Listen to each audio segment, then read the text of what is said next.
What next, Mr. Yes. Sculpture? Lord, One aspect also can be kept in mind, that is the referring order in the last paragraph refers the whole matter to your lordships. It says consequently we refer the whole matter. We'll just look at that. Your lordship. Same time, whether the appeal had been filed by the union of India. Yes, the Allahabad High Court. yes, my learned friend is right, factual. And thereafter, Government of India, on a considered decision, filed an affidavit saying that we are not pressing this appeal. And we are supporting, when you say the full truth, And not half so truth. technically on paper, it remains the appeal. It remains, Subject, appeal of course, remains. your appeal that I have you not want to been pass. permitted to withdraw the appeal, but it is the stand of Union of India that judgment of the division bench is true. And there's an appeal by AMU also. Yes. Separate appeal. Several, there are several. Solicitor General, in case we go into 81 amendment, then this issue will arise. Whether a legislative act or an amendment made by the parliament, subsequently you can withdraw. That will be an issue. Correct, madam. Correct. And I'll have to address that, madam. Therefore- I am not running therefore- away from that question. Correct. And there are two options before us. Either we accept the ratio in Bhasha. In case the ratio in Bhasha is accepted, then we come to three conclusions. It's de jure established by a statute and not by the minority committee. It is de facto established not by the minority committee. Three, it is not administered by the minority committee. And four, And- surrendering. Surrendering is part of 1, 2, and First 3. one, yes. It's 1, 2, and 3. a lot of people subsumed that. It's subsumed in that. Yes. It's an argument dealing in support of that. Now, as far as 1981 amendment is concerned, it only deals with de jure, first part of it, de jure establishment of the bias statute. It doesn't deal with the other two. 81 amendment does not touch. And if I'm not mistaken, when we read Bhasha, it deals with all the three contentions. Correct. I think you're also of the opinion it deals with all the three situations. Yes. De jure, de facto, and administer. Correct. Your lordship, sir. My lord, now, If Aziz Bhasha is declared to be right by your lordships, then we would have to take recourse in 81. That's separate issue. that's the whole point. That is something, what is the effect of 81 amendment? That may have to be sent back to the High Court itself for fresh consideration. No. It will be before a regular. Decided here. That will be a separate, let's not open up a new That's debate. quite right, Lord, quite right. Lord, the position will be this, and I leave it at that. I leave it at that. My lord, the position will be like this. If they succeed, they get a second chance before a regular bench. If we succeed, then there is no chance. If they lose, I'm sorry, reverse. If they lose, they get a second chance. If we lose, we lose. No, Mr. Mehta probably be a very limited chance. Lord, your lordship knows the ingenuity, my lord. This is pending since years. Maybe, because if we uphold on the second and third principles, even if they succeed on the first part, that statutory establishment has been taken away. Lord, on that, we have sufficiently assisted your lordships, whether to take it up here or wait. It is entirely your lordship's We'll call. just take it I'll forward. not. We'll also like to read Bhasha with you, and then I think. But we can before take up that, complaints. Lord, what I have done is, Lord, I desire to read the entire debate of 65, amendment of 1965. But with a view, my lord, not to curtail, my lord, with a view to curtail my time, my lord, I will read only one, where the Honorable Education Minister, Justice Chagla, my lord, summarizes. Justice Chagla was, my lord, dealing with my lord, member of parliament called Frank Anthony, who had appeared in Kerala He education. was a member of our bar. Yes. Yes, Very he was. Outstanding. vibrant member of our bar. Yes, he was a. There are some As a interesting. young lawyer, I've heard Mr. Anthony argue, actually, Frank Anthony argue. Lord, The school is named after him. The Frank Anthony yes. Bar. Lord, he was Yeah, he established a it. nominated member as an Anglo-Indian committee. He was a nominated member as an Anglo-Indian community. My lord, in fact, there is a very beautiful and interesting exchange between Justice Chagla and Frank Anthony, my lord, because both were, my lord, were from the same field. But the Justice Chagla had to say that you will have to concede that I know a little law, including the constitutional law. That's what Justice Chagla said in the debate, my lord. And Lord, All right, let's see what are we seeing next now. my lord, please come to, my lord, my note 2B. Lord, I am reading only one paragraph of Justice Chagla's address, This is the parliamentary debate. parliamentary debate in 65 amendment, when the 65th amendment was introduced. This is inter alia what he said. My lord, what he does is, Mr. Solicitor, page. I'm sorry, my lord, page 111 at the foot. Lord, Justice Chagla narrates the history. Justice Chagla does two things. He narrates the history, which I have broadly pointed out to your lordships.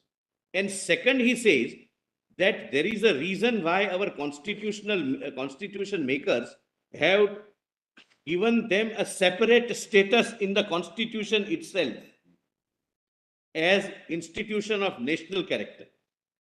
And thereafter, my lord, he says this. Lord, at the foot, 2nd September 1965. Your lordships would recall. Can I request you, by chance, I opened up a wrong page. 2B. I'm 2B. That's a speech of Monana Azad. Azad. That's right. Can you just read that also? 2B, my lord? It's 2B, triple Right, one. 111 is the, Can you No, just read page, that? your lordships open. Triple one. Triple one. I agree.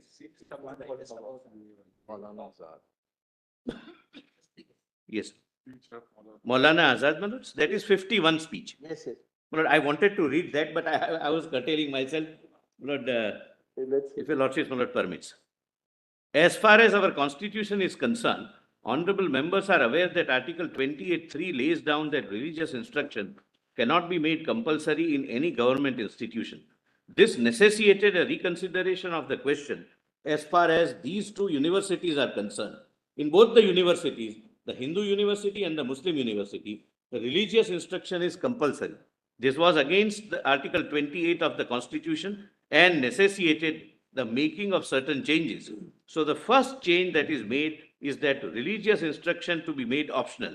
Instead of being compulsory, religious instruction will be given only to those students who themselves would ask for it. The honorable members are aware that a majority of students who get themselves admitted to these universities are such as want religious instructions being given to them.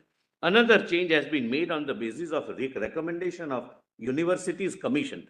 The Commission recommended that in future, the President of Indian Union should be the visitor of all central universities. Having those powers which the Lord Rector and the Chancellor enjoy, it is against the spirit of our Constitution that the character of an educational institution be allowed to remain communal. All the institutions in the country should be Indian from all points of view and not Hindu, Muslim, Sikh or Christian. Naturally, the question that arose before the government was asked to what attitude they should adopt regarding the names of these two universities. The honorable members may be aware that about 2 years back in 1949, the government intended to introduce a bill consisting of only two clauses, one stating that the name of these two universities be changed from Banaras Hindu University and Aligarh Muslim University to Banaras University and Aligarh University, respectively, and the other making it clear that non-Hindus and non-Muslims can also become members of their courts. Nevertheless, the government prepared the draft bill and elicited the opinion of both the universities regarding that. The Muslim university was of the opinion that having been assured that general policy of the government was to change the communal character of the university, it would have no objection if the word Muslim was deleted out from its name and it being called Aligarh University instead of Muslim University. Then, my lord. What, do we take it that Banaras Hindu University objected? No. I'll find out, my lord, but possibly not objected. Possibly, my lord, but I can't make, my lord, a very accurate statement on that. But,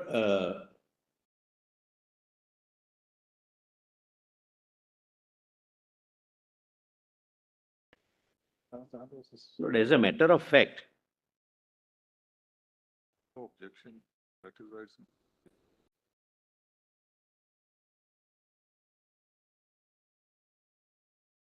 why was it not changed?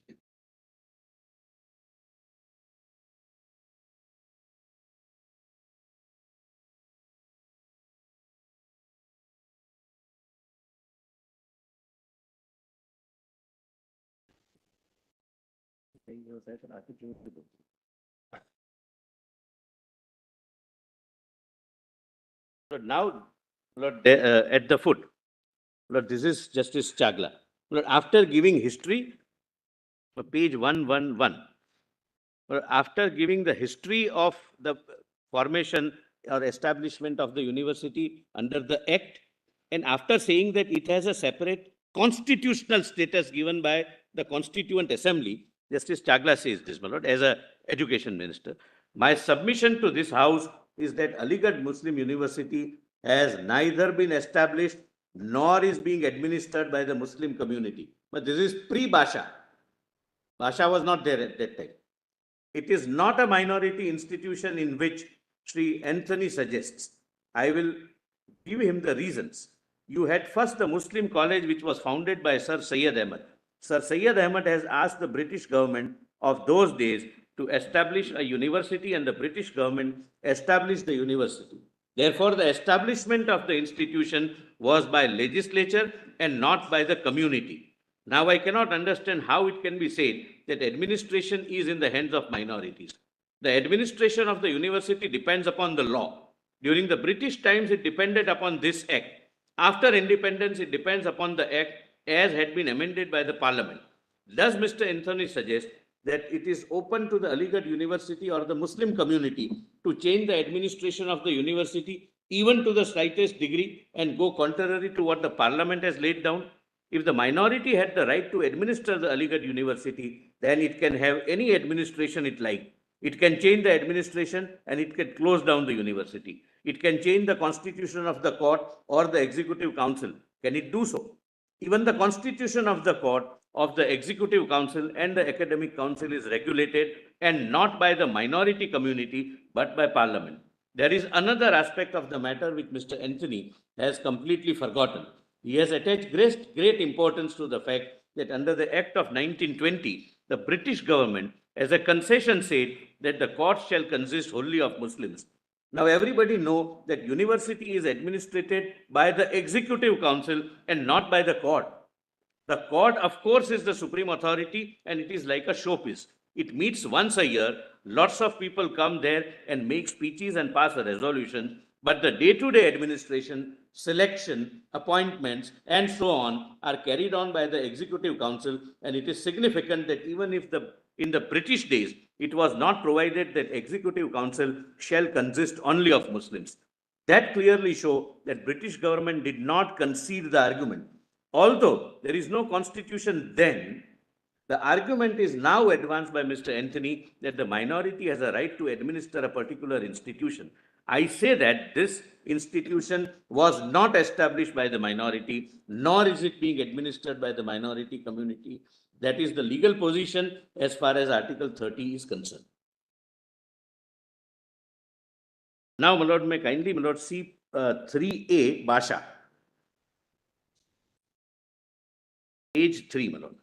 Would you like to, before going to that, after that speech which we read of Mr. Chagla, Yes. read the speech of Mr. Somnath Chatterjee on the 81 amendment, which is the next I wanted page. to, but I didn't want to. There's the I next thought. page. There's the next Yes, page. yes, yes. Which was the? Is 113. 2B. I'm sorry.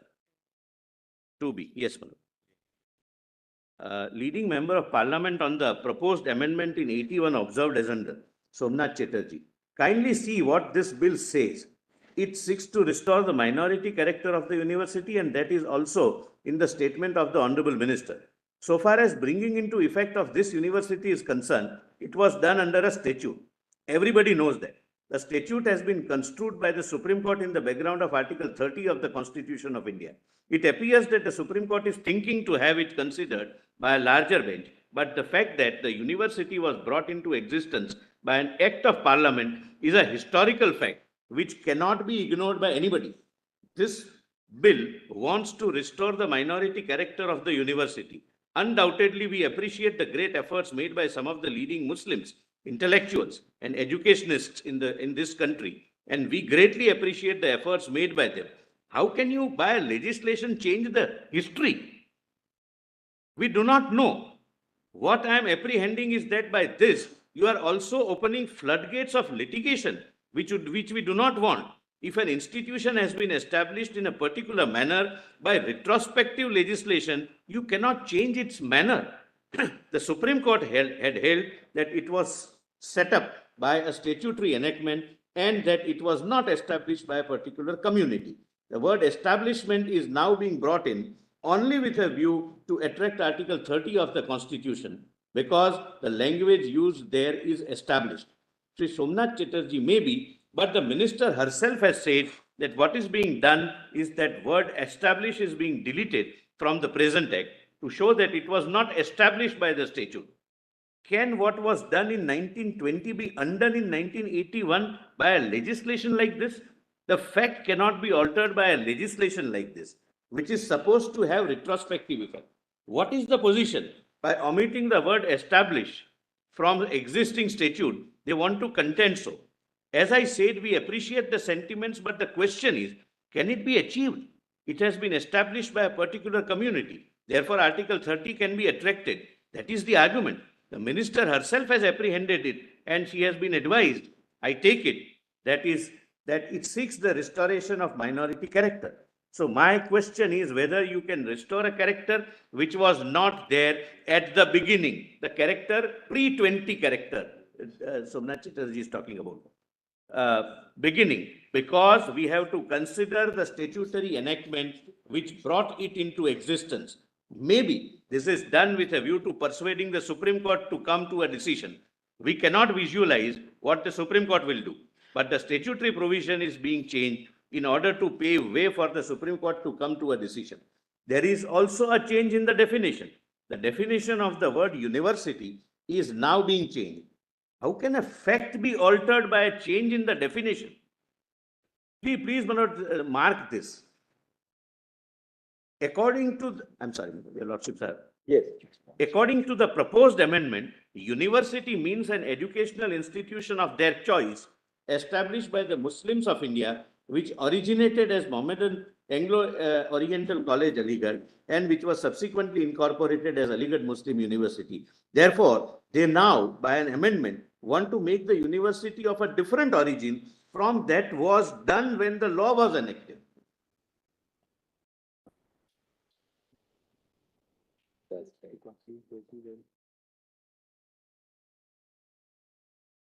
Lord, another angle, Lord, which I'll come to later. Aligarh Muslim University as it stood is a part of the Constitution.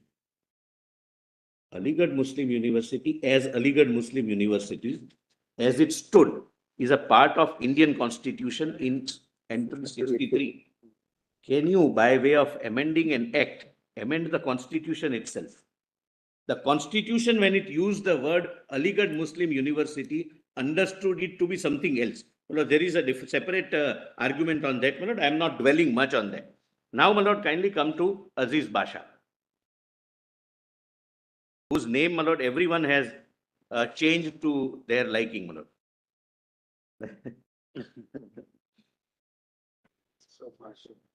3A, my lord.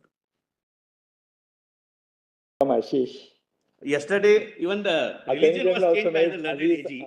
Learned AG made Aziz Ashish during the course of his. On a lighter side, Mr. Dhawan referred to him as Aziz Basha.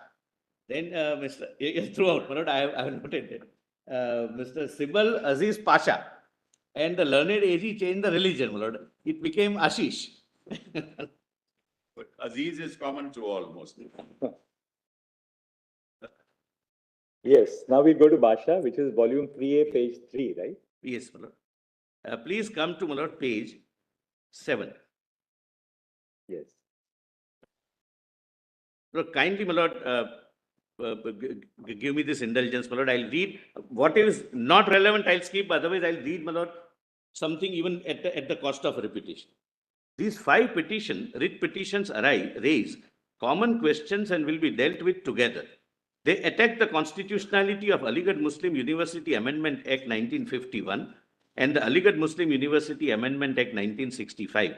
The principal attack is based on the provisions of Article 31, which lays down that all minorities, whether they are based on religion or language, shall have the right to establish and administer educational institutions of their choice.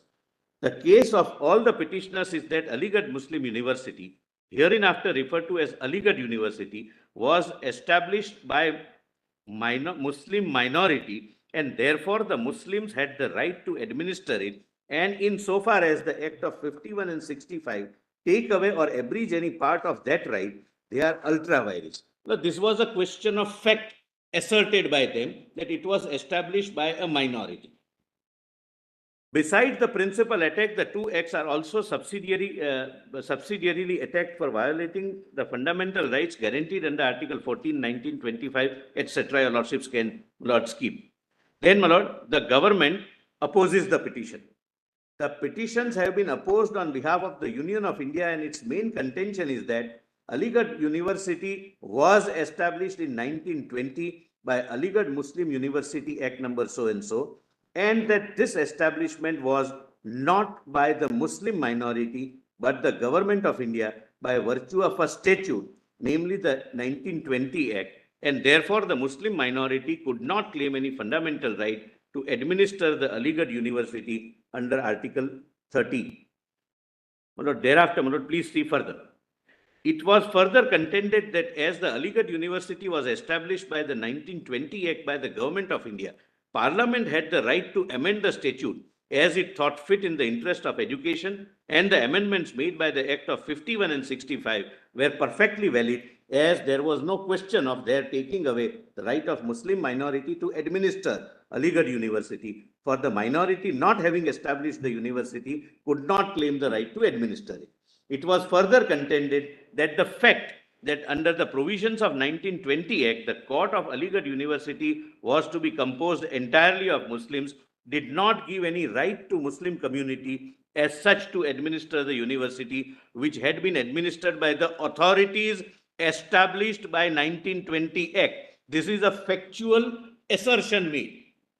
My lord, I am respectfully, my lord, trying to urge that your lordships are virtually called upon to sit in appeal over a 5-judge bench judgment. There are adjudications on interpretation and facts. My lord, kindly, my lord, let me go further. It was further contended that the attack based on 6 articles that, my lord, your lordships can, my lord, skip. It is necessary to refer to the history previous to the establishment of the Aligarh University in 1920. My lord, now facts are being discussed. In order to understand the contentions raised on either side, it appears that as far back as 1870, Sir Syed Ahmad Khan thought that the backwardness of the Muslim community was due to their neglect of modern education. He therefore conceived the idea of imparting liberal education to Muslims in literature and science, while at the same time instruction was to be given in Muslim religion and traditions also. With this object in mind, he organized a committee to devise ways and means for educational regeneration of Muslims, and in May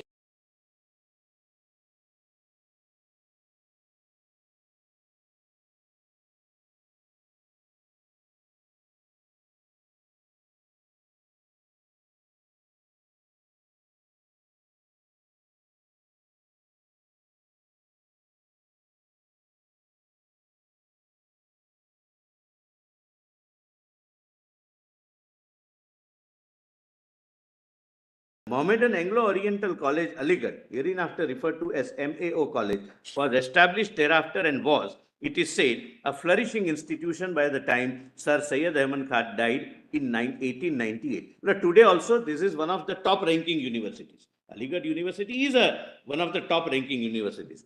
It is said that thereafter the idea of establishing a Muslim university gathered strength from year to year at the turn of the century, and by 1911, some funds were collected and a Muslim University Association was established for the purpose of establishing a teaching university at Aligarh.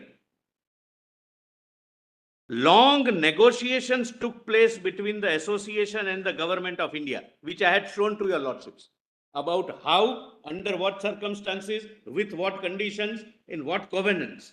That is what, my lord, factually is seen, which eventually resulted in the establishment of Aligarh University in 1920 by the 1920 Act. It may be mentioned that before that, a large sum of money was collected by the association for the university, as the government of India had made it a condition that a rupee 30 lakh must be collected for university before it could be established. They didn't do it voluntarily. That was a condition for incorporating or establishing and incorporating as an act of parliament.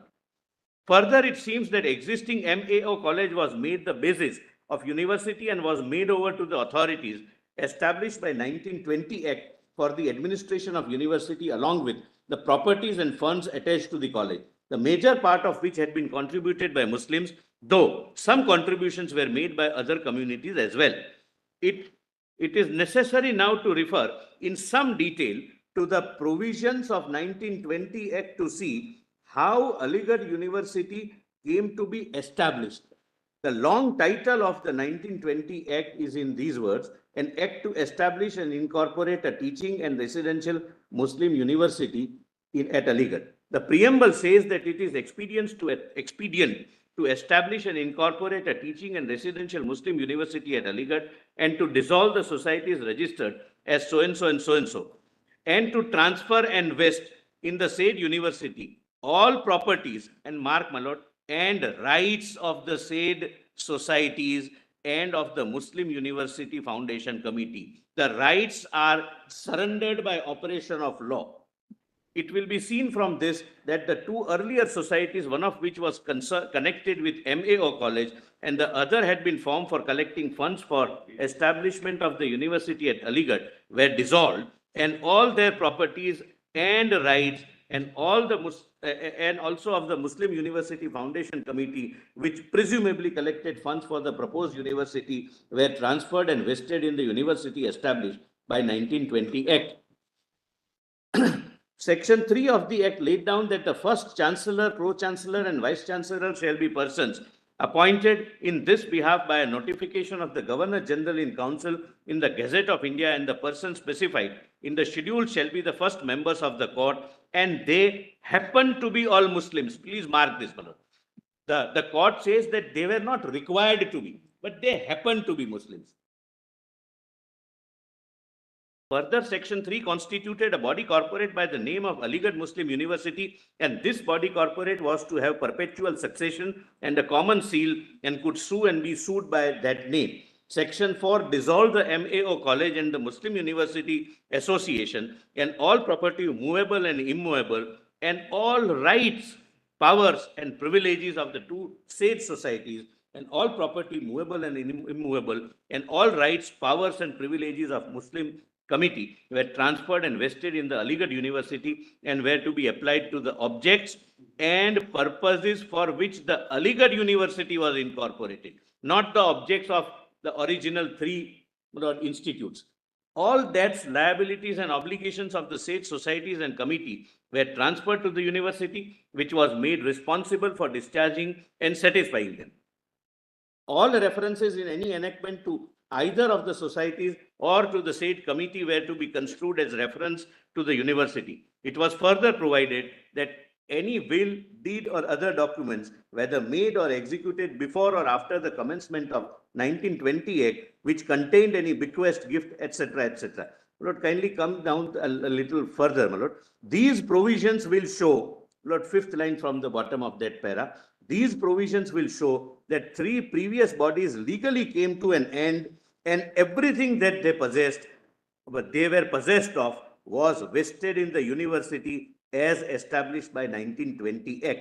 Section 5 provides for the powers of the university, including the power to hold examinations and to grant and confers degrees and other academic distinctions.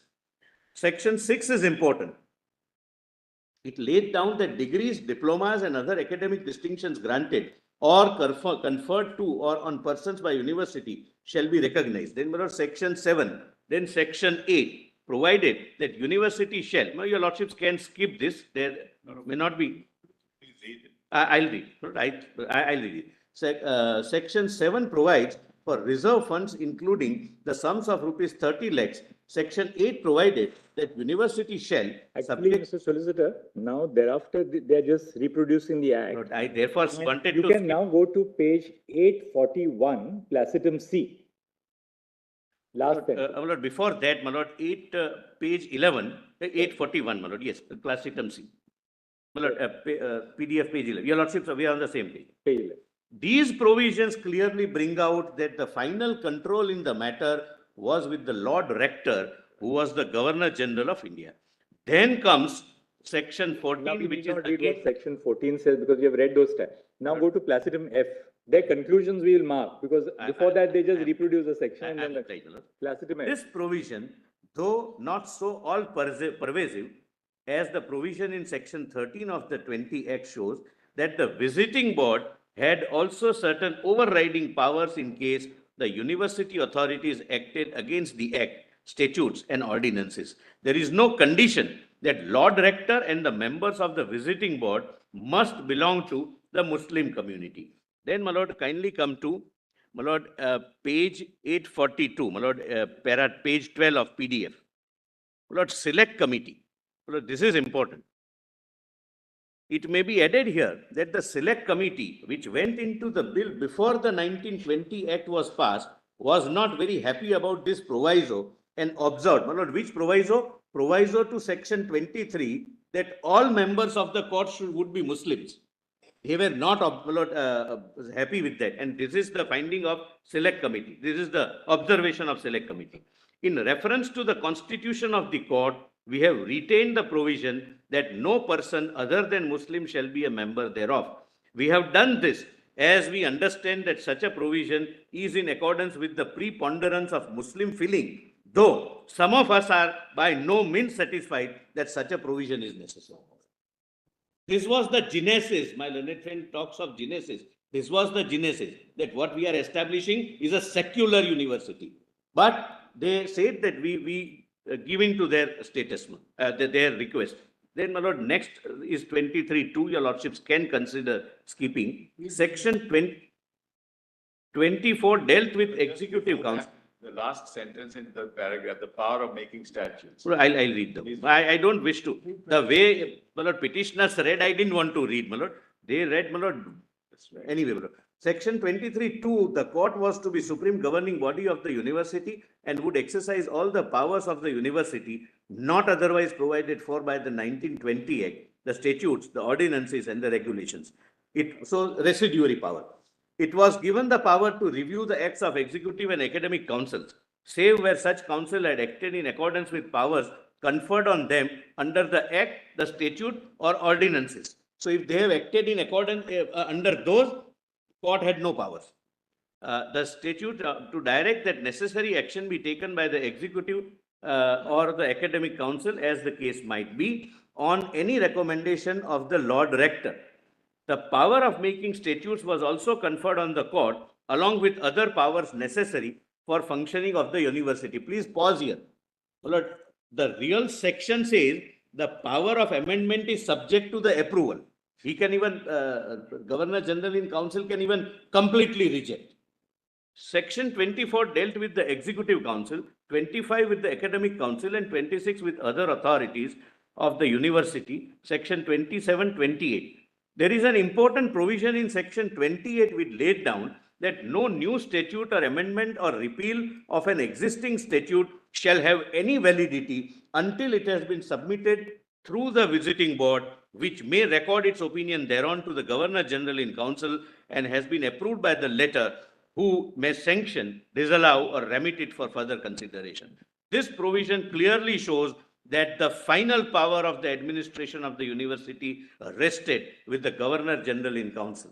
Section 29 dealt with so-and-so, so-and-so. Please come to, my lord, slightly above H.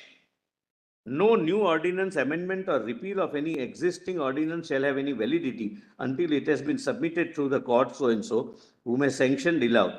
This again shows that even ordinances could not be made by the university without the approval of Governor General in Council. If any dispute arose between executive and the academic council as to which had the power to make the ordinance, either council could represent the matter to the visiting board, and the visiting board had to refer the same to a tribunal consisting of 3 honorable members. My lord, I'll skip. Come to my lord C.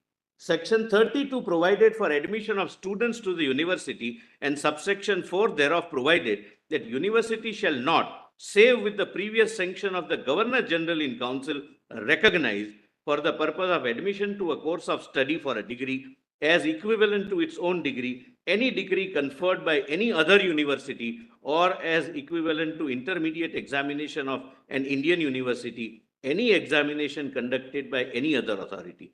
This shows that in the matter of admission, the university could not admit students of other institutions unless the Governor General in Council approved the degree or any other examination of the institutions other than Indian universities established by law. Lord, please allow me to pause here.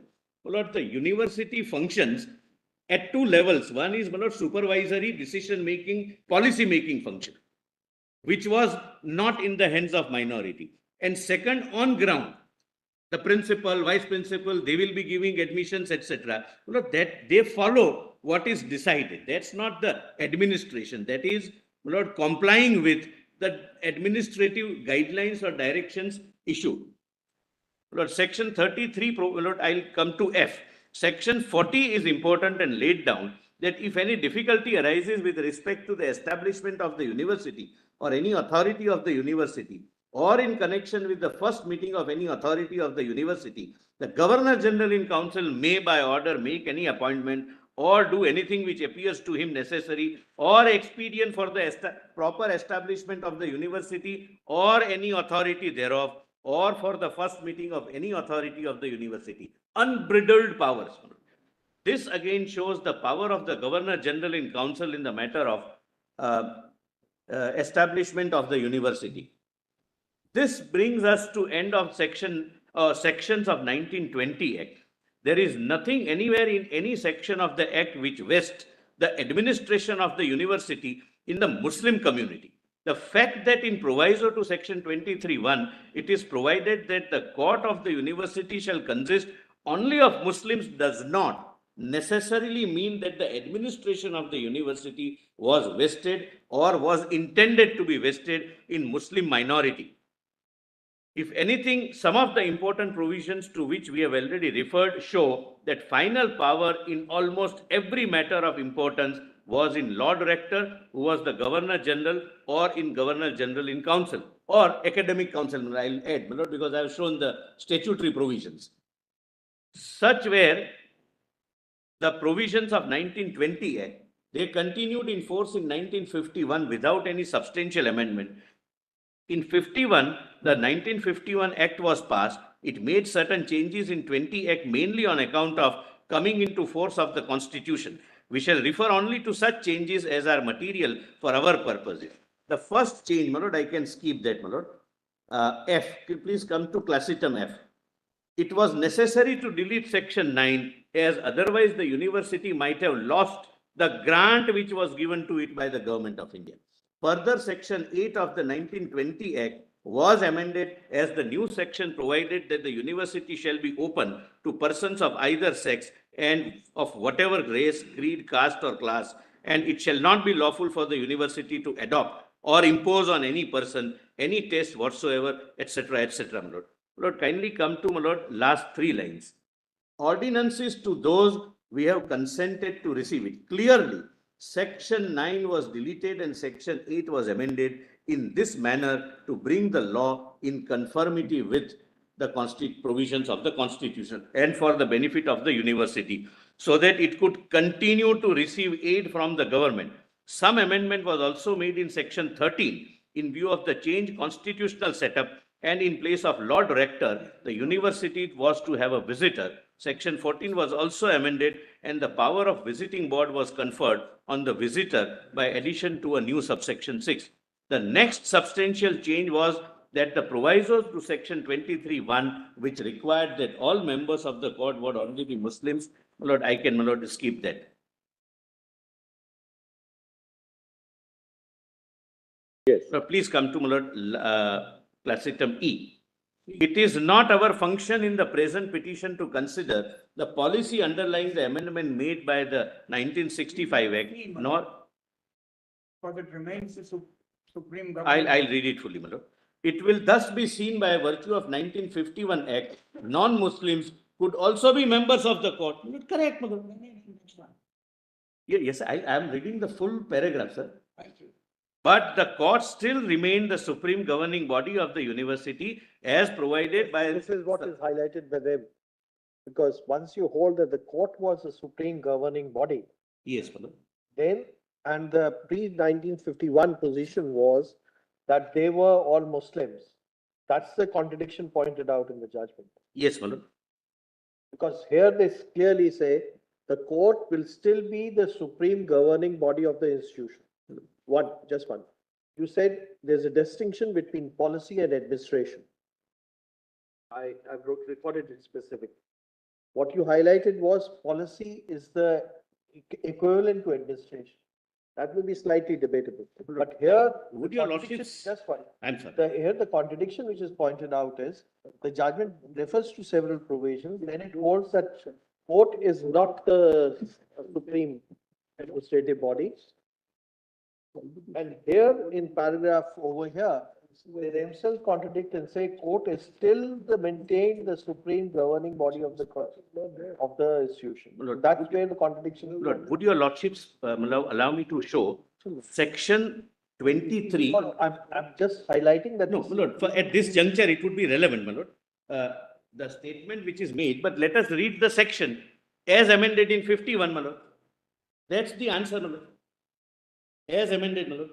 The court, and my lord, in 65, it even stopped being supreme governing body, but please see, the court shall, my lord, your lordships can have the chart, my lord, for time being, for my satisfaction, my lord. Supreme body with residuary powers. Lord, words don't confer powers. It is the real powers which have to flow from the statute. Let's see 23.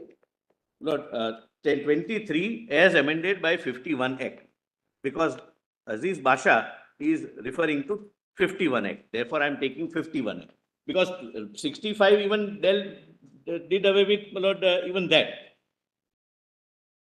Let's read 23. 23-2. Yes, let's see, you read original 23. Your lordship would like to read the original? Yes. Yes. My lord, your lordships can read this because original is retained. Whatever is Let's added- have 23. It's there in your chart, sir. Second column. Yes, Second- let's read the first one and the second one. Okay, we'll read the both. The court shall be the supreme governing body of the university and shall exercise all the powers of the university not otherwise provided for by No, this there are act. two things now. Just read part one also. The court shall consist of the chancellor, pro-vice chancellor, vice chancellor for the time being, and such other persons as may be specified in the statutes, provided that no person other than the Muslim will be a member thereof. Correct. Now, will it also mean, the proviso will also mean that the chancellor, pro-vice chancellor, and vice chancellor should be Muslims? It cannot mean. It cannot. 1 minute, please. No, Only a minute. no. Only a minute. Question to the other side, why? Will it mean that the Lord, they can- chancellor, pro-vice chancellor and the vice chancellor will be Muslim? Because if they are members of the court and the proviso say they have to be, all members of the court will be Muslim, can it be impliedly said that No, the Lord, chancellor, vice we chancellor? had examined this, my lord. The real intent is that whoever they are, happen to be Muslim, happen to be non-Muslims, they would ex officio become members of the court. Okay, we have understood. Now come to page, Because, paragraph my 2. lord, thereafter, whenever there is an amendment, this has not undergone change. That's correct. Yes. But there is an amendment which, no, this portion that they shall be Muslim thereof has been deleted. In That is still it. 1951. That has been deleted in. 1951. Yes, yes. So that's a big change. But Yes. now come to this part, paragraph 2. Two. My lord, what was the Just power? Yes, I've got, just listen. Yeah, I'll The read. court shall Well, be I- the supreme well, govern, did- just one, Yes. The court shall be the supreme governing body of the university. That's part one. Correct, Manoj. And shall exercise powers of the university is not exercisable. Not otherwise Provided. So there are two parts to it. One is it's a supreme governing body. That's part one.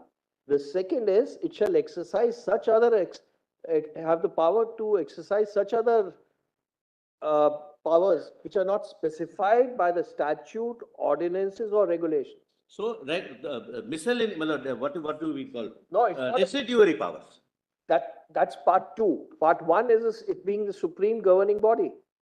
Thereafter, please read, Supreme Governing Body, and shall exercise all the powers of the university not otherwise provided for by this act, the statute, the ordinances, and the regulations. It shall have power to review the acts of executive and academic council, but which powers? Review of what? Save where such councils have acted in accordance with powers conferred on them under this act, the statute, and the ordinances. If something else happens, they can review the functioning or powers exercised by these three bodies. So here also they have residuary power. Then, and direct that necessary action be taken by the executive or the academic council as the case may be on any recommendations of the Lord Rector. Again, my lord, their recommendation is not binding. It goes via Lord Rector, and if the Lord Rector finds that yes, this is a power exercised by academic council or executive council, which is not their part of the power under the statute or ordinance, and the court has something to say, then my lord, their recommendation will go. So, my lord, it's a misnomer to say that it is a supreme governing body. Supreme governing body, yes, for anything other than what is provided for under the statute. Suppose the statute confers absolute power on executive council about admissions. Then, my lord, this body will, the court will not come into the picture. If the ordinance provides supreme power of, say, rustication of students or conferment of degrees or the quality of examination, that would be decided by those 15 or 16 people of executive council or academic council, not by 180 people, my lord, sitting together. The court is supreme only in respect of those powers which are not expressly or by implication conferred on other authorities. Yes, therefore residuary, that's my respectful submission. That is what the provision says. That's the, my lord, interpretation. Now, my lord, in 51, my lord, your lordship said, my lord, the second column, this proviso is deleted, provided that no person other than Muslim shall be a member thereof, and this power is also taken away, my lord, on the next page, and direct that necessary action be taken by executive or the academic council as the case may be on any recommendation of the Lord Rector. My lord, this is taken away. Otherwise, the residuary powers not vested elsewhere under the statutes or ordinance is remain. Not 12D may be read. The last line, D. Last line of? Yeah. The power is the- Correct, my lord. I am on the act, my lord, right now. My lord, here when your lordships have this, my lord, can your lordships also see 65 amendment, because Basha considered that also? Yes. The argument on 65 amendment is it's because of the peculiar situation which had come about in 65. Yes. It was a little disturbing situation. Yes. And therefore, think, the amendment was a There were temporary. several issues, my lord, which we may not go into. I tried to find out what are the reasons. Aligarh Jung was the vice chancellor, if my research is correct, very eminent diplomat, and he was so brutally attacked. Became governor of Maharashtra. He was governor of Maharashtra also, my lord, and he was an ambassador in several important countries, and he was a very diplomat of repute. He was requested by Justice Chagla to go there and handle the situation, because there were several things happening which I am not right now going to, my lord, discuss. It's not in good taste.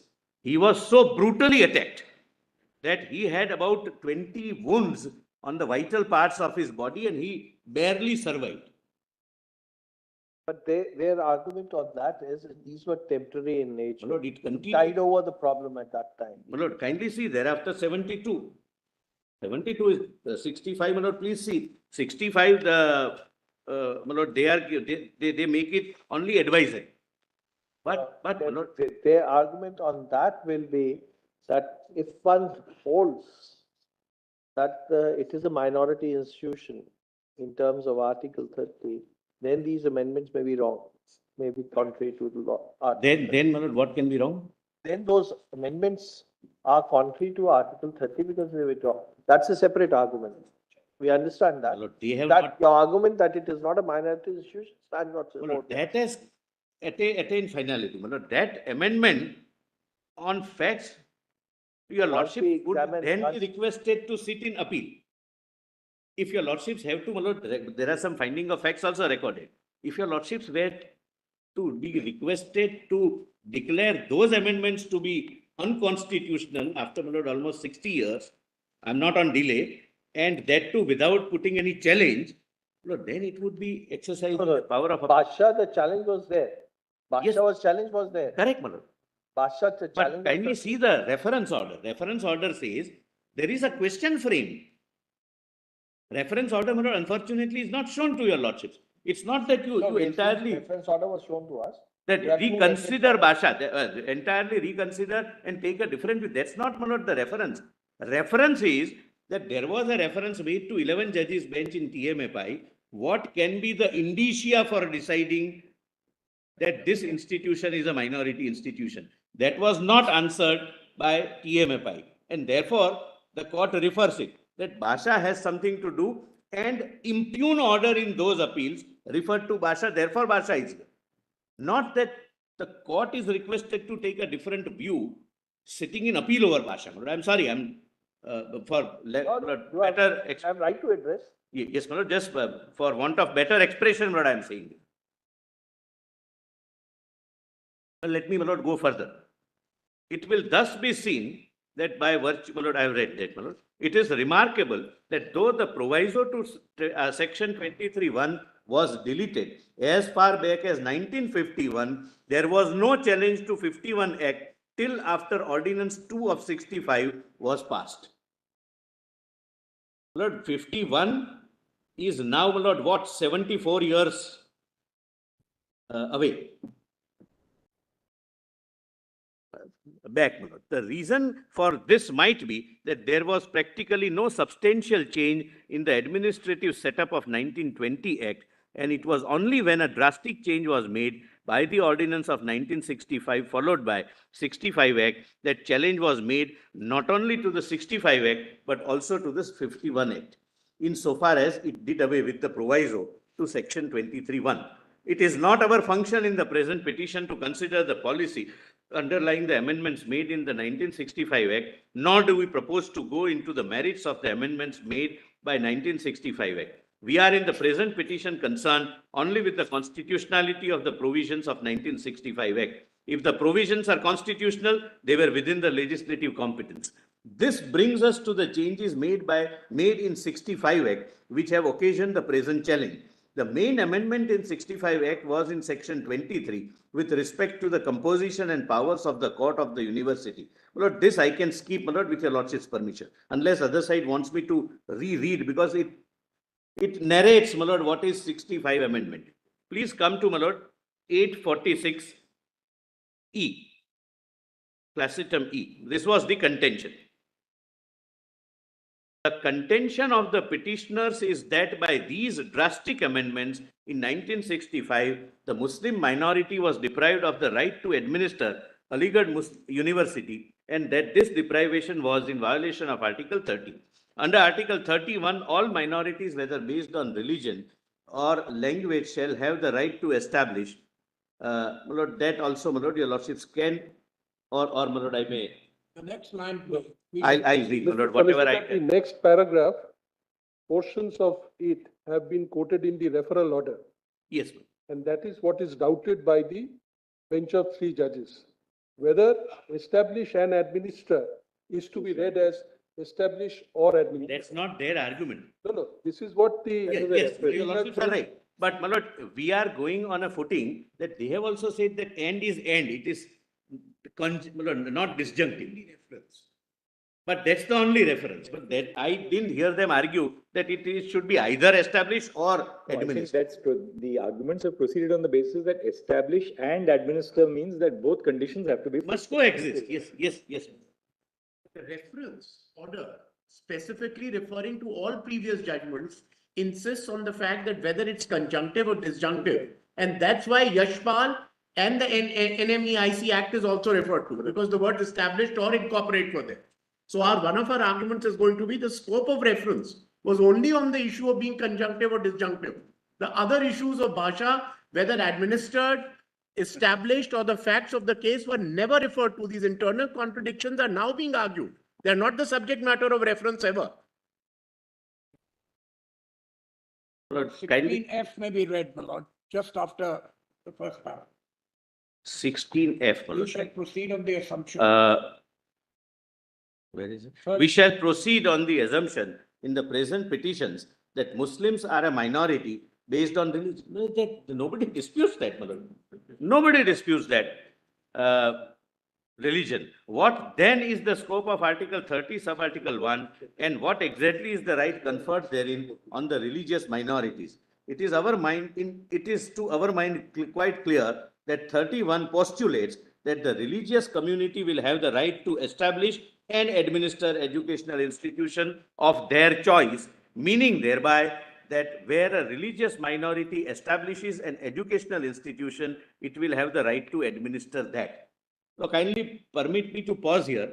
Lord, my respectful submission is going to be that if at all your lordships are called upon to reinterpret Article 30 in facts which are already decided, the choice will be choice to establish and administer, not the manner and method of establishment. That only Parliament can prescribe. That you decide, you make a university by an act of Parliament, you register as a society under the Registration Act, but that's a separate issue. Let me complete this. Lord, I don't wish to deviate. Establish and administer educational institutions of their choice, meaning thereby that where a religious minority establishes an educational institution, it will have the right to administer that. An argument has been raised to the effect that even though religious minority may not have established the educational institution, it will have the right to administer it if by some process it had been administered by the same before the Constitution came into force. Now, my lord, having found a roadblock about establishment, they say, all right, but we were administering. Have a right to administer it if by some so and so. We are not prepared to accept this argument. The article, in our opinion, clearly shows that the minority will have the right to administer educational institutions of their choice, provided they have established them, but not otherwise. The article cannot be read to mean that even if the educational institution has been established by someone else, any religious minority would have the right to administer it because for some reason or the other, it might have been administering it before the Constitution came into force. The words establish and administer in article must be read conjunctively, and so read, it gives the right to the minority to administer an educational institution provided it has been established by it. In this connection, our attention was drawn in Kerala Education Bill, where it is argued this court had held that the majority can administer an educational institution even though it might not have established it. Kerala doesn't say this. I'm going to read 2 paragraphs from Kerala. It's a 7-judge bench. In that case, an argument was raised that under Article 30, Subarticle 1, protection was given only to educational institutions established after the Constitution came into force.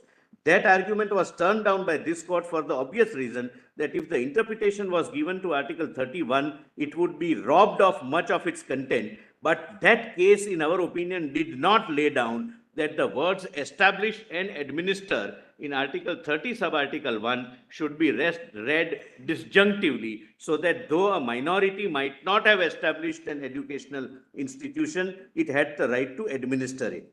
It is true that at page 1062, the court spoke of Article 30, Subarticle 1, giving 2 rights to a minority, that is, one, to establish, and two, to administer. But that was said only in the context of meeting the argument that educational institutions established by minorities before the constitution came into force did not have the protection of Article 30, Sub-Article 1. We are of the opinion that nothing in that case justifies the contention raised on behalf of petitioners that minorities would have the right to administer an educational institution even though the institution may not have been established by them. The two words in Article 30 sub 1 must be read together, and so read, article gives the right to the minority to administer institutions established by it. If the educational institution has not been established by a minority, it cannot claim the right to administer it under Article 31. We have therefore to consider whether Aligarh University was established by the Muslim minority, and if it was so established, the minority would certainly have the right to administer it. Well, that was not argued that it is disjunctive. So we are also proceeding on that ground basis. Then, my lord, court quotes the Dargah Committee Ajmer case. My lord, this is where I say, when you surrender your right. I'll read, my lord, H. My lord, this is also 5-judge bench judgment in Dargah Committee Ajmer. If the right to administer the property is never vested in the denomination or had been validly surrendered by it, or had otherwise been effectively and irretrievably lost to it, Article 26 cannot be successfully invoked. Now, my lord Aziz Basha, the bench says, we shall have to examine closely what happened in 1920 when the 1920 Act was passed to decide, firstly, whether in the face of the Act it could be said that Aligarh University was established by the Muslim minority. Secondly, whether the right to administer it ever vested in the minority. And thirdly, please mark this, even if the right to administer some properties that came to the university vested in the minority before the establishment of Aligarh University, whether it had been surrendered when the Aligarh University came to be established. My lord, this is a question of fact the court poses for itself and answers as of fact that yes, you have surrendered. Before we do so, we should like to say that words educational institution are of very wide import and would include university also. This was not disputed on behalf of Union of India, and therefore it may be accepted. Thereafter, my lord, I'll come to D, class item D. There is a good deal in common between educational institutions which are not universities and those which are universities. Both, I'm sorry, my lord, just before D, just before D, my lord, I'm sorry.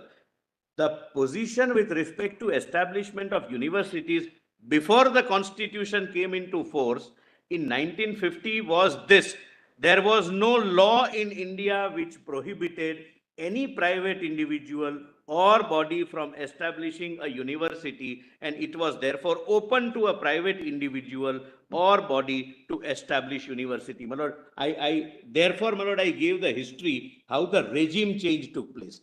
Till 56, anyone can establish university. MAO could have done it without, my lord, surrendering their rights before the parliament.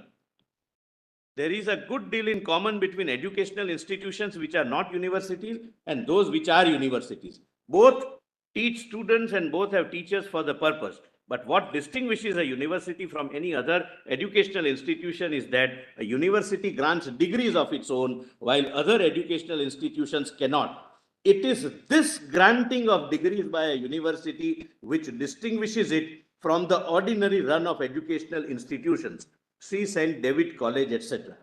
Thus, in law, in India, there was no prohibition against establishment of universities by private individuals or bodies, and if any university was so established, it must of necessity be granting degrees before it could be called a university. But though such a university might be granting degrees, it did not follow that the government of the country was bound to recognize those degrees. Britishers would not recognize those degrees. It was not recognized for government service.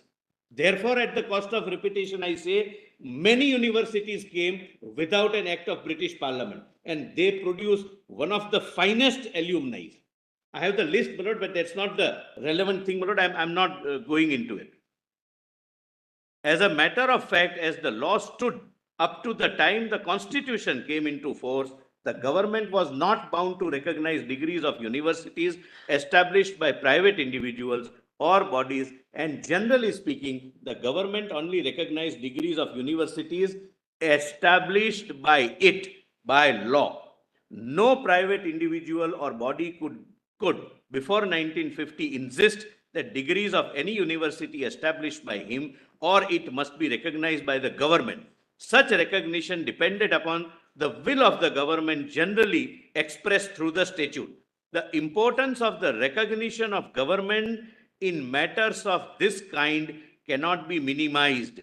This position continued even after the Constitution came into force. It was only in 1956 that by subsection 1 of section 22, the University Grants Commission Act, it was laid down that the right of conferring or granting degrees shall be exercised only by a university established or incorporated by or under a central act. Lord, please mark this word, established or incorporated. Even if it is only incorporated, it is by the statute, my lord. So, my lord, I am on that amendment of 81. Deemed central act, a provincial act or a state act or an institution deemed to be university under section 3 or an institution specially empowered by an act of parliament to confer or grant degrees. Subsection 2 therefore thereof further provided that save as provided in subsection 1, no person or authority shall confer or grant or hold himself or itself as entitled to confer or grant any degree. Section 23 further prohibited the use of the word university by an educational institution unless it is established by law. It was only thereafter that no private individual or body could grant a degree in India. The court now refers to earlier, that earlier there was no such prohibition. Therefore, it was possible for the Muslim minority to establish a university before the Constitution came into force, though the degrees conferred by such a university were not bound to be recognized by the government. This is the ratio, not that once the ratio as propounded before your lordship is that once it is established by an act, you cease to be a minority, and now the act requires, UGC Act requires an act, and therefore there can be no minority institution. No. Even after UGC Act, there are minority institutions. I have given examples how they are created. Here it was a sui generis case that you could have done what others did. Then there was nothing in 1920 to prevent the Muslim minority, if it so chose, to establish a university. But if it did so, the degrees of such university were not bound to be recognized by the government. It may be that in absence of recognition of degrees granted by a university, it may not have attracted many students. And that is why we find that before the Constitution came into force, most of the universities in India were established by legislation. The Aligarh University was also in the same way established by legislation, and it provided under section 6 of the 1920 Act that the degrees, diplomas and other academic distinctions granted or conferred to or on persons by the university shall be recognized by the government, as are the corresponding degrees, diplomas and other academic distinctions, etc. It is clear, therefore, that even though Muslim minority could have established at Aligarh in 1920 a university, it could not insist that degrees granted by such a university should be recognized by the government. Therefore, when the Aligarh University was established in 1920 and by section 6, its degrees were recognized by the government, an institution was brought into existence which could not be brought into existence by any private individual or body, for such individual or body could not insist upon recognition of degrees conferred by any university established by it. The enactment of section 6 in 1920 Act is a very important circumstance which shows that the Aligarh University, when it came to be established in 1920, was not established by Muslim minority, for the minority could not insist on the recognition by government of the degrees conferred by any university established by it. My lord, Vishwa Bharati University was a private university and was recognized after UGC Act came into force. Gujarat Vidyapith was a private university granting degrees, several legal and other luminaries as their alumni. They got the status of university after UGC Act. That is what Aziz Basha says. It is true, as it is clear from 1920 Act, that the nucleus of the Aligarh University was the MAO College, which was still then a teaching institution under the Allahabad University. The conversion of that college, if may use that expression, I'm sorry.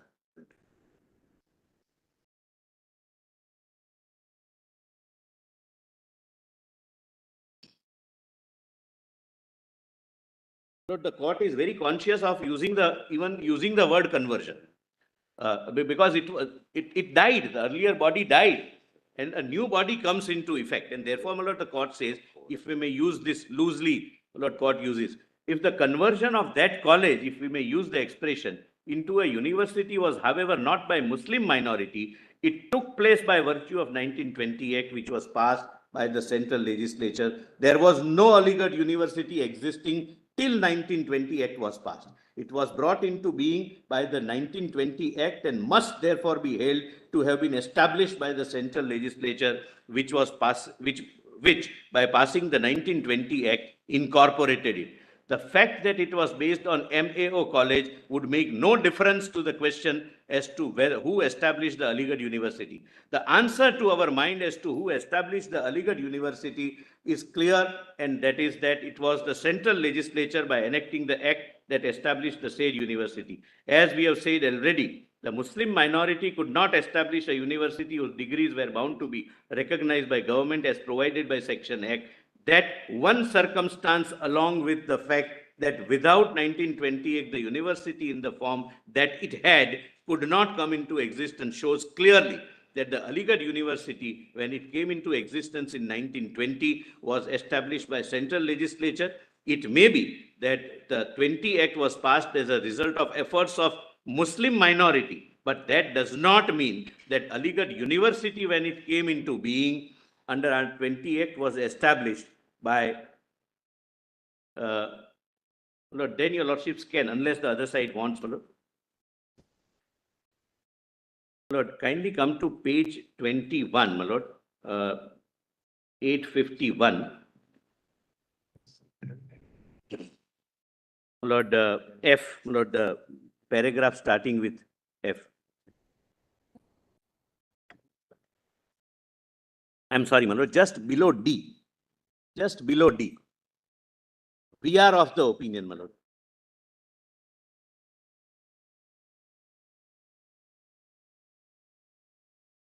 The court has proceeded on the foundation that MAO College and the Muslim University Association were institutions founded by the Muslim minority.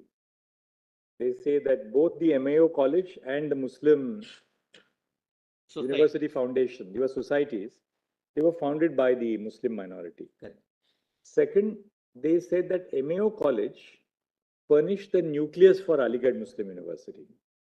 There are both these findings which we find. The first, which I said at the bottom of page 22, and the second at the bottom of page 19. But they say that because the establishment of the university was by an act of the legislature, therefore, it's not an institution which is established by the Muslim minority. And to support that, they say that there was no prohibition prior to 1956 on a private university, on a university being established other than through the route of lawmaking. Any person could establish a university. Therefore, they said that, look, you could have established a university yourself, but you chose the route of lawmaking by the imperial legislature. You reached out to the British government. And once the establishment takes place by an act of the legislature, The establishment is therefore not by the, is therefore not by The the manner, Muslim my lord, minority. and may I add with your lordship's permission? That seems to be, that's the first part of the logic. My lord, and The second part of the logic they say is, look at the provisions of the statute, and the statute makes it clear that administration is not in the hands of the Muslim minority. A majority of the members of the court have to be Muslims, but there are, even insofar as the court is concerned, the electors to the court are not necessarily Muslims, one. Second, there are other institutions of the university in which the majority doesn't have to be. Not majority, you need not have Muslims at all. That's on the administration aspect. On the establishment aspect, this is the logic really. correct, my lord. And- They accept that the nucleus is this. They accept that the institutions which provide the nucleus were Muslim minority institutions. But they say once you chose legislation, you cannot say the establishment was by the Yes, minority. my lord, and may I add with your lordship's permission? I think that really is the. My lord, one more, my lord, one more, with your lordship's permission, I'll add, my lord. The honorable court, my lords, rely upon Dargah committee and examine the facts whether you surrendered your right to continue as a The minority. scheme of the statute, the court has looked at in the first part of the judgment and the latter part of the judgment on the aspect of administration. My lord, can I? On the establishment, they follow the broad line of argument that, look, the establishment was by law. Yes, my lord. And the establishment being by law and having approached the legislature, the government then to pass this law, you didn't establish it yourself. You, Lord, may I add with your lordship's permission? And how, my lord, I read the ratio, apart from what your lordships have said. Based on Dargah committee, the court also examines whether you had a right to continue as a university of your own. Answer the court gives is yes. Why did you not continue? Why did you surrender your Because right? your Because you degrees were wanted your degrees to be be recognized. recognized. And therefore, the court refers to Dargah Committee 5 bench judgment that before constitution, if you have surrendered your right of administration, the matter ends. That is the second thing. And third thing, that everything which existed prior to the university coming into existence got dissolved by operation of law in the university with a mandate that whatever is now the corpus, including the debts, will be for the university, not for the objects of Now, MAO. post-constitution, the fact that you seek recognition by the state is not an indicia of the surrendering of your minority status or the absence of minority status. Because post-constitution, now the law after, both before and after this judgment is that by seeking financial aid or seeking recognition, you don't surrender your minority status because There is an act. now. practically, if your degrees are not recognized, it's worthless. No. You are there is right, one there more were thing. other institutions pre-independence. No, there is one more thing, my lord. Post-independence, of course, after 1956, you cannot set up a university at all. It's a crime. It's a crime. It's an offense to use the word university and to hold out that you are competent to allot degrees and diplomas is a criminal offense. But that goes in their favor, not in yours. No, my I'll lord. tell you it why. goes- I'll tell you why. Because post 1956, you cannot award a degree unless you have been set up as a university. Correct. And that university has been established under law. Right? Therefore, it's a mandate of statute. Correct. Pre-constitution, at least there was an option. Post-constitution and post-1956 and the UGC Act, there is no option now. There, Therefore, the mere fact that you had to take the legal route in the sense, of a lawmaking route, the lawmaking route, would not by itself be a circumstance indicating the surrender of minority status, no, would it? Lord, I'm sorry. The court says, and I, in my respectful submission, rightly, that others did not surrender established universities without lawmaking route and granted degrees. But you surrendered it, I'll come a little further, because you wanted your degrees to be recognized by the crown. Lord, there were universities, my lord, I have given the list to your lordships, my lord, prior to the constitution coming into force. There were universities, my lord, how many? I'll just show the list. The other day, but that there were universities functioning, granting degrees, universities of eminence. And the 1920, there was no right to recognition, my lord, by the, even if, my lord, suppose I am my lord, sir so-and-so, I constitute a private university, forget minority, majority, and I have very good relationship with the Crown. Crown may accept my degrees, recognize my degrees. Crown may not exercise, my lord. There was no review, judicial review 226, nothing, my lord. There was no concept of fundamental rights for natives. So, my lord, the real ratio is that you had an option the way others had. You chose not to exercise the option. Post-constitution, such a situation will never arise.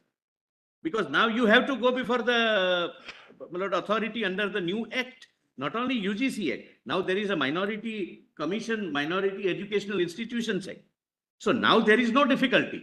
Now there would not be any situation which is akin to Aligarh Muslim University. Therefore, I started by saying that Aziz Basha is a fact-specific, act-specific, university-specific, sui generis judgment, deciding the certain factums, my lord, which it, my lord, which fell for consideration. And one of the question framed is, did you surrender your right? Because there was a right. There was no mandate that you go and get a lawmaking done. Others were exercising their right. They were granting degrees. Why did you not do that? You surrendered everything. Your property goes in the common pool. The property by operation of law is, my lord, vested in the new body which is created. That is the ratio. My lord, kindly, my lord, read further. My lord, kindly allow me, my lord, to read further. My lord, at page 21, my lord, the unnumbered paragraph. From the history we have set out above, it will be clear that those who were in charge of MAO College, the Muslim University Association and Muslim University Foundation Committee were keen to bring into existence a university at Aligarh. There was nothing in law then to prevent them from doing so, if they so desired, without asking government to help them in the matter. But if they had brought into existence a university on their own, the degrees of the university were not bound to be recognized by the government. It seems to us that it must have been felt by the persons concerned that it would be no use bringing into existence a university if the degrees conferred by the said university were not to be recognized by the government. Gandhiji established many universities. At the same time, 1920, Gujarat Vidyapit, Bihar Vidyapit, Nalanda Vidyapit, Jamia, Vishwa Bharati, yes, my lord. That appears to be the reason why they approached the government for bringing into existence a university at Aligarh whose degrees would be recognized by government. And that is why we find section 6 of the act laying down that degree so-and-so. Now please see, it may be accepted for present purpose that MAO College and Muslim University Association and Muslim University Foundation Committee were institutions established by Muslim minority, and the two of them were administered by societies registered under the Societies Registration Act. But if MAO College was to be converted into a university of the kind whose degrees were bound to be recognized by the government, it would not be possible for those who were in charge of MAO College to do so. That is why three institutions to which we have already referred approached the government to bring into existence a university whose degrees would be recognized by government. The 20 Act was then passed by the central legislature and the university came into existence. Please come, my lord, at the foot H, my lord, classitum H. It appears, now my lord, factual adjudication is also done. It appears from paragraph 8 of the schedule that even though the members of the court had to be Muslims, please note, my lord, at that time, 35 were the members of the court, my lord, at the relevant point of time in 1920, had to be Muslims. The electorate were not exclusively Muslims. For example, 60 members of the court had to be elected by persons who had made or would make donations of 500 rupees and upwards to or for the purpose of the university. Some of these persons were and could be non-Muslims. 40 persons were to be elected by the registered graduates of the university, and some of the registered graduates were and could be non-Muslims. For the university was open to all persons of either sex and of whatever race, creed or class. Further, 15 members of the court were to be elected by the academic council, the membership of which was not confined only to Muslims. My lord, kindly pause here for a minute. My lord, this is being, my lord, decided at a time where only in recent past for them in 68, there were electoral colleges and constituencies reserved for Muslims where only Muslims can contest and only Muslims can vote. In 1920, 1930, etc. Well, possibly the judges were aware that this is a constituency where you have to be a Muslim candidate. Your electorate may not entirely necessarily be Muslims. Students can be of any community. Besides, there were other bodies like Executive Council. On the administration aspect, right? This part of the discussion is in the administration. Yes, aspect. Madam. Yes. Besides, there were other bodies like the Executive Council and the Academic Council which were concerned with the administration of Aligarh University, and there was no provision in the constitution of these bodies which confined their members only to Muslims. They can be, they may not be. Law did not provide for that. It will thus be seen that besides the fact that the members of the court had to be all Muslims, there was nothing in the act to suggest that the administration of Aligarh University was in Muslim minority as such. Besides, the above we have already referred to section 13, which show how Lord Rector, namely the Governor General, had overriding powers, etc. Then, my lord, again, my lord, the scheme is discussed, but please come to slightly above H.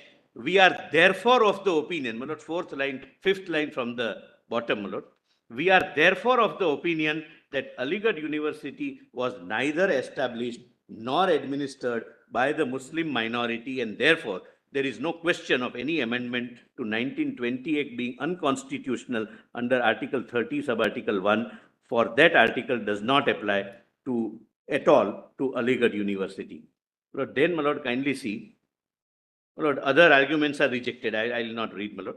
Other are 26, 14, 25, etc. My lord, they are not gone into. So, my lord, in my respectful submission, my lord, this is a sui generis case, which will never arise, which cannot arise. Of course, my lord, for Aligarh University, it would be a live case. But the ratio of the, my lord, this judgment is not that only because you have, my lord, that now if you establish under the lawmaking jurisdiction, you can never be a minority. That's the pitch at which the argument was placed.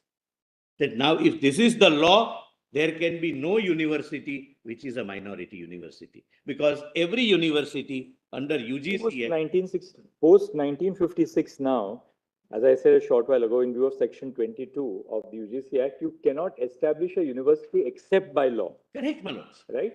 Therefore, the fact that you have established a university under the law, by a law, does not denude you of your minority status. No, Post 1956. No. And now you have the post 1956. And now you have the MEI Act after 2006. Right? Solicitor, just one. Before the 2004 Act, if we apply this ratio, that no university could be established as a minority institution until unless, because every time you required, after Yashpal, you required a statutory amendment. Lord, I'll just answer that question. Lord, UGC Act provides that no university, whether minority or otherwise, can be without an act of legislation. So therefore, act of Deemed legislation. To be, Lord, would your lordship have UGC Act? No, but therefore, whenever there's an act of, as per this ratio of this judgment, if there is an enactment by a law, whether by the parliament or by the state legislature, the act of establishment is by that legislation. Either an act of legislation or under the UGC Act, you as an institution could go for conferment of deemed status as a university. So you could be a minority institution, you go to the UGC and you say, confer on me the status of a deemed university. So it could happen both ways. An act of parliament, as happened in this case, or as a deemed status of a university. Under section 22 and section 2F, section 2 subclause F, read with section 3 and section 22, a deemed status could be conferred on you. And therein, if someone did not do it, you could always challenge it. because it had to be a rejection and an But the approval. status, the deemed status, Mr. Call, the deemed status also would be conferred under the Act, right? Yes, yes. Lord, may I, But my lord, therefore, possibly one I second, have just one understood the second. question. The logic of this judgment is therefore that if you have been established by the Act, Before the 56. we'll come to the before the 56 thing. Yes, that's the The logic. logic of the, because there you had the option there. Yes. And now, my lord, as Therefore, one thing, let's clear the cobwebs. The fact that you have been established by or under the Act does not in itself indicate that you have not been established by a minority, yes, right? You may be established by a you minority, will have to be now. right? Post 1956, even though you have been established by a minority, You can still be a minority. you still have to go through either the route of establishment by a law or under a law when you get a deemed university status. Yes, ma'am. Therefore, the circumstance that the route which you followed was through lawmaking is now post 1956 irrelevant to your minority status, Mandatory now. right? Because it is mandatory. Now, does that one difference which arose prior to 1956, namely, you had a choice of either going through the legislative route or seeking to establish your own university without any recognition, so that your degrees would not be Recognition by the government. recognition by the But government. that's the important fact. But Let's not forget. In other words, in those days, that was the spirit. in other words, And people used to, I'm sorry, my lord, I'm sorry. Yes. But people used to prefer graduates of such universities which were not recognized by the British. That was the spirit, my lord. Otherwise, my lord, would anybody have, my lord, Roorkee, IIT Roorkee was a non-law made university.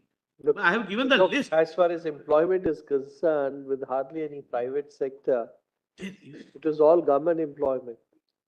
It was all No, government. no, no, employment. no, no. Most of it is government employment. Very, very. Companies in Gujarat, I know of several shipping companies. Lord, Mohan Singh Oberoi's father was serving, Lord, as a graduate of one of the non-recognized university, as a manager of one of the leading shipping companies in Gujarat.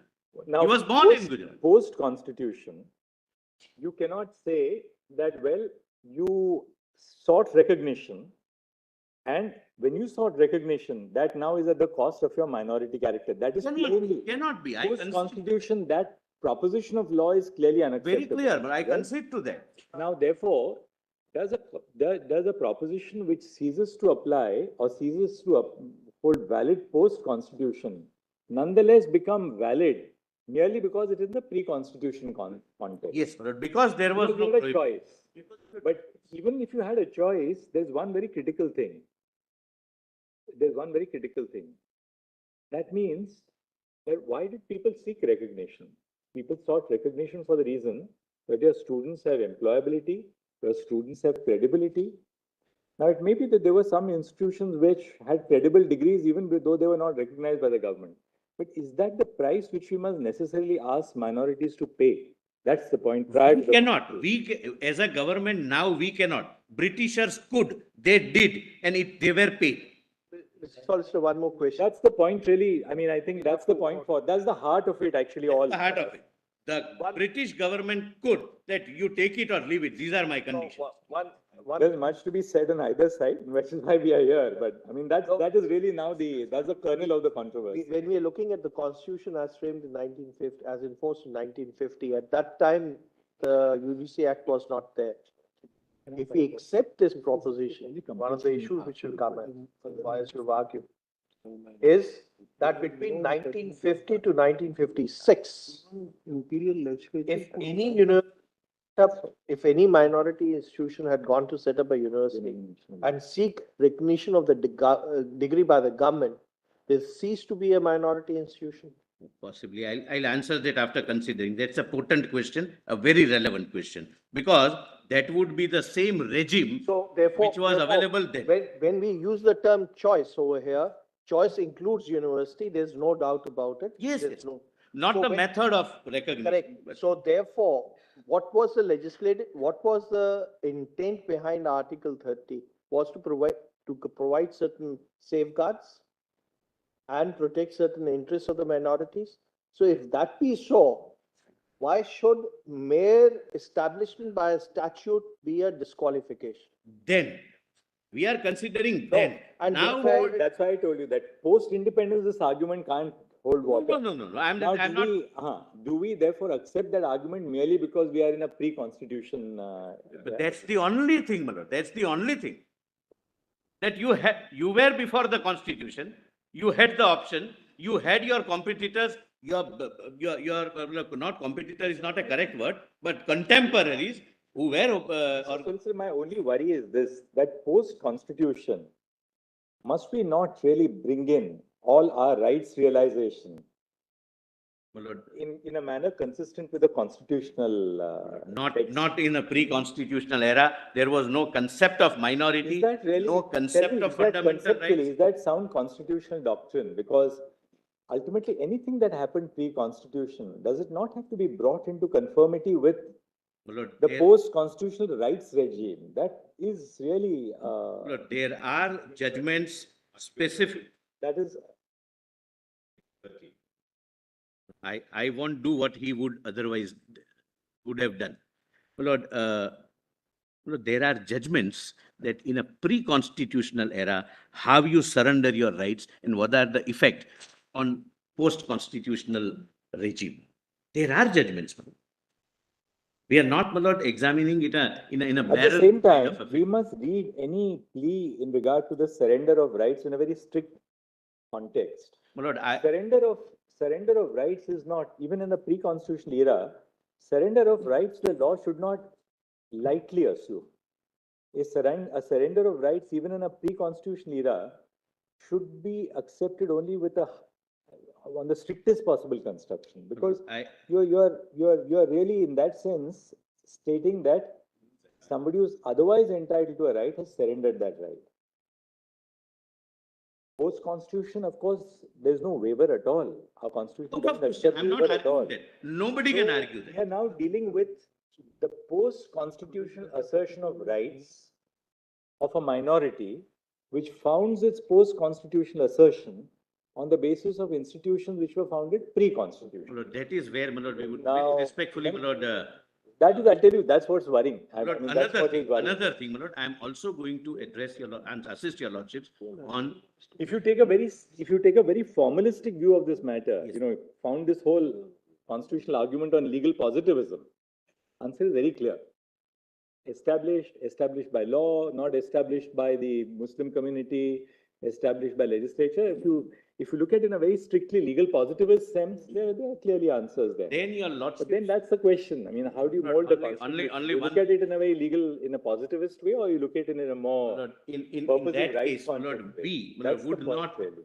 this court as a constitutional court, Lord, saying something to those who stood by the freedom struggle and chose not to crawl before the Britishers.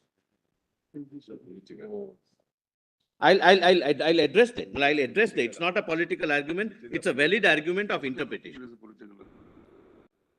I'm not in politics, my lord. Therefore, outside or inside, I never raise political arguments. But this would be, my lord, paying a negative tribute to all those institutions who chose, despite having an option, not to get into the lawmaking by the British Parliament. Lord, IIT Roorkee, my lord, I'm posing a question to myself, can we say that they didn't have jobs? Look, I can, my lord, again take your lordship. I didn't read all the list of all universities. All universities of eminence, many of which are now declared over the years after constitution to be institutes of national importance under entry 63. But IIT Roorkee and all these are very different institutions. These were. But this is an example. I will give other examples. They were highly specialized institutions of excellence. AMU was not that. You must understand what is the purpose of AMU.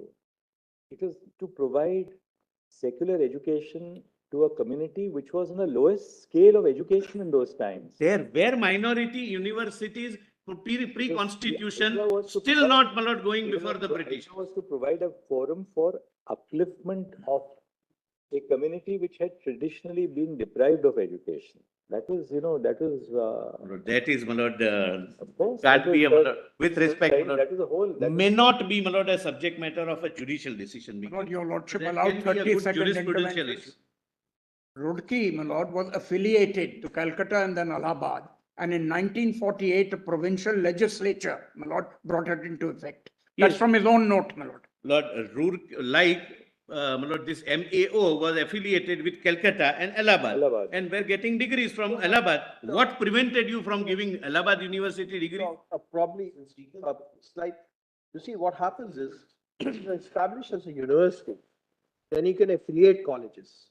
You have far greater freedom in choice, what you want to, the subjects which you want to teach, the people who you can have other colleges, because there is certain stipulations over here that within 25 kilometers, you can establish more institutions. You had schools which can come up within you. So university gives you a better status. College is obviously a secondary level, is much lower. Probably, what had happened, I'm not very familiar with the figures with regard to the level of education among different communities before partition. But probably what was happening was, there were communities which were inward looking. There are certain communities which were outward looking, and they were absorbing the Western education. They were more open to Western education. What the thought process which had gone on was, because there's sometimes you are more inward looking, you don't want to absorb new things. So let's create that opportunity for them. Let's create an opportunity for this community, and let's get out with all of us who have similar thought process, and let's have modern education. Then the issue obviously had arisen, as you pointed out, subject to what the other side say. Some people felt that we should not take any aid or recognition from the government. Some people felt that it is required. Even because majority, I'm sorry. ultimately, let's. Hindu University, it was not minority. They Look, did at go that go time, before nobody the. could visualize that India will be free or independence, we will have independent India. So one of the ways of serving the community is getting into the government. Obviously, it matters. Let's be put it. Lord, I have not Reservation read do certain matter. things, my lord, but if need be, my lord, I'll show to your lordships what were the factors and considerations. But even Banaras Hindu University, it is nobody's case that Hindus were not, my lord, open to new ideas. Hindus were less educated. Hindus were, my lord, backward in terms of education. Even they had they fell into, my lord, that they went for lawmaking.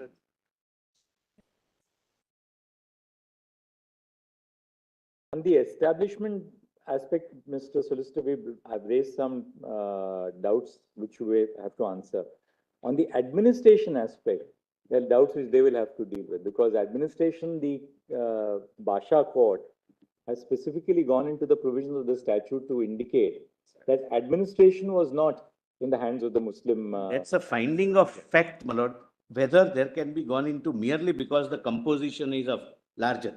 And then the larger question, that if that finding had to be overcome, namely the finding that that administration was not in the hands of the Muslim minority, if that finding had to be overcome, then the 1981 Act had to completely redo the structure of the university. You can't merely by changing a definition undo. You can't. Then what you have to do is, for instance, Composition of composition of the court, you have to redo powers of the composition of court, all these everything will have to be redone. Executive Council, Academic Council, court, pro vice chancellor, visitor, everything, my lord, their power, their composition, putting predominance Muslim minor, etc. My lord, will have to be. So on the administration part, there we now have an analysis of the statute by Basha, which says that administration was in that sense never vested with the, we will hear them on the, what they have to say to that. I need to, my lord, say something, my lord, for some time, my lord. Can I do it next time? How long now, Mr. Lord, not more than 1 hour, my lord. I genuinely, my lord, I have not repeated anything your lordships would, Lord, give that to me, my lord. I have not. Can we cut it down to say about half an hour now, just the wrap up? And... I'll not repeat anything, my lord. I don't wish to assure which I cannot, my lord. I'm trying to be realistic. We'll continue on Tuesday, brothers. But I have a small request. Justice Khanna's computer prevents us from seeing his face. You're in Parda, my lord. No, I'm This not in life. Partha, I'm open to everybody. But you won't guess anything from my face, neither from my question. No, my lord. We like to see it, my lord. He's saying that he has a poker face when he's hearing that. Obliged.